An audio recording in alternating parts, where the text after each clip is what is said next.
This week, will you be heading out to the tennis courts with Zendaya or staying at home with a Japanese story? A new See It or Skip It starts right now. See it or skip it. See it or skip it. See it or skip it. Welcome to this week's episode of See It or Skip It, where we're going to be talking about a show that, honestly, for the past few weeks, I've been desperate to talk about with y'all, but we had to wait until it ended just to make sure I could say this phrase here.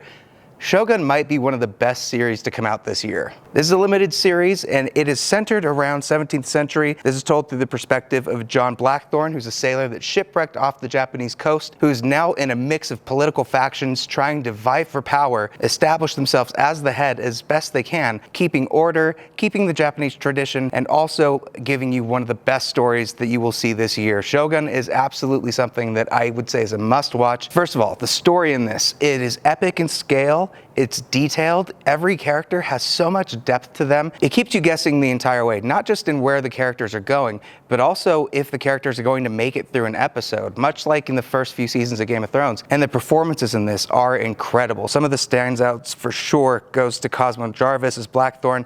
I think the way that he is kind of a fish out of water and trying to go through this tradition, but is also a Christian himself and is fighting against the religious battle that's going on between England and Portugal. That is a huge storyline with him, and it's fleshed out so well. He needs a translator through the entire series, and for this you have Anna Sawai as Mariko, who is really the standout of the entire show. I loved her character arc. I loved how they used translation and interpretation in different ways, almost as its own character, to keep you guessing, as well as the characters. Sometimes the translation is not exactly what was being told by whoever it is to the other person. The beautiful part about Shogun also is that this is just a limited series. So you've got 10 episodes you can binge through. They're on Disney Plus and on Hulu right now. And once that's done, that's the end of the story. This is also adapted from a novel, which was also adapted to another limited series a few years back. But what makes this special really comes from the depth of characters and the writing. The writing in this is so good, and it's one of the best shows that you're going to see. I'm absolutely giving it a see it. There's absolutely nothing that I have to complain about with this series. I have to go back and watch all of this again, look at the writing, look at the parallels and what they did, because there's just so much depth to it. And yeah, definitely check this one out. Now, if you'd rather go into a romantic triangle mixed in with some tennis playing, then you're going to want to check out Challengers, that is out in theaters right now, that's starring Zendaya, Mike Feist, and Josh O'Connor. This is about Zendaya, who plays Tashi, a former tennis prodigy who's turned coach and is married to a champion that's currently on a losing streak. They've been married for quite a while, they have a kid, and that love is starting to wane as the tennis playing is starting to be more of a chore. Maybe he doesn't really want to do that anymore. The strategy for her husband's redemption takes a surprising turn when he's got to face off against his former best friend and her former boyfriend, and all of that comes together in a crazy story about tennis that's not necessarily about tennis, much more about the characters, but is written very well. First, all three leads are at their best with their performances. Zendaya is a standout star for sure, and this is exactly what she's been doing since Dune, since Spider-Man, and as a leading lady in this film, I hope to see much more of her in the future. I love that the story explores relationships. If you know this director, Luca Guadagnino, he's done Call Me By Your Name, he did Bones and all,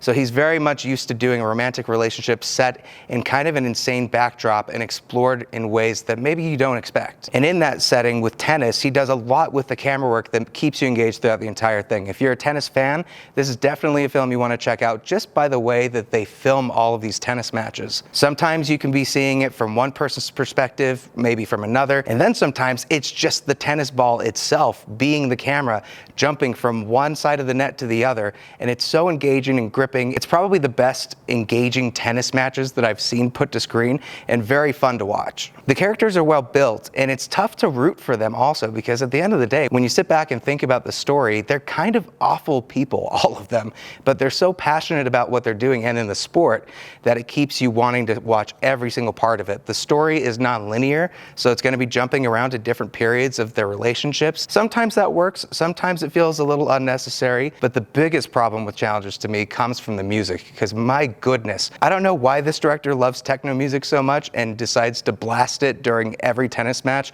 or even just from a regular scene, but it completely overtakes any of the emotion, any of the depth of what you're watching, and just makes you wish that they would turn down the music. But that's not to say that this isn't a really great story and very well written. If you are looking for something that's a sports drama, this is one that's up your alley, and I think you're gonna have a great time, so I'm giving it a see it.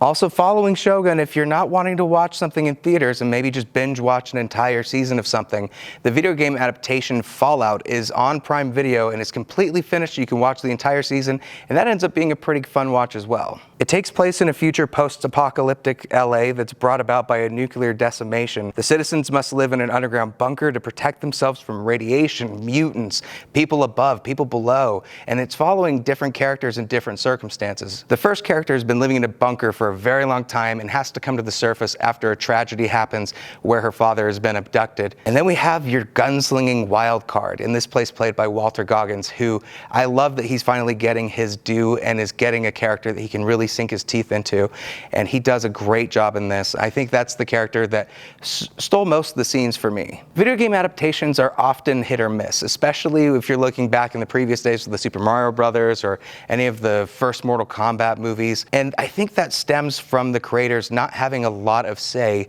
in their adaptation. And in this, you don't have that. The creators of the video game are working with the creators of the show, and I think that synergy is what makes the story so good. It's not ashamed to go to different kooky, weird places that actually work for what they're trying to do here. When it comes to set design, when it comes to some of the creatures, or even like the robotic thing that one of our characters is using, maybe it looks silly at first, but the story keeps you so engaged that you almost completely ignore it. And it doesn't hurt to have Christopher Nolan's brother, Jonathan Nolan, helping with this. He's written a couple episodes for it. If you watched Westworld, you know that he helped instrument a lot of great stuff with that, and he's able to bring that special magic with Fallout, and I think he does a great job of making viewers that haven't seen the video game still feel invested, and people that have seen the video game feel rewarded by some of the stuff that maybe they wanted to see that came from the games. This one isn't going to be a wrapped up in one season thing. It is going to be continuing on to season 2, and I believe it's already been greenlit. So if you have a chance and you want to get into a new post-apocalyptic story that's as fun as it is terrifying, bloody, and with depth of characters, Fallout's your thing. And finally, out in theaters this week is Boy Kills World, starring Bill Skårsgard as a man out on a mission. He's deaf, and he's being voiced by H. Jon Benjamin, if you know from Bob's Burgers or from Archer. He's on a mission to try to find the people that killed his family and get revenge, and he's getting that with the help of Yayan Ruyan. If you know him from any of his action films like The Raid, Redemption, or The Raid 2, you know that the fighting in this is going to be some of the best fighting that you'll see this year. And I had so much fun with this crazy film that's likely going to become a cult classic. Like I said, these fights are engaging, but not in the typical sense where the punches are hitting and like having a lot of weight to them.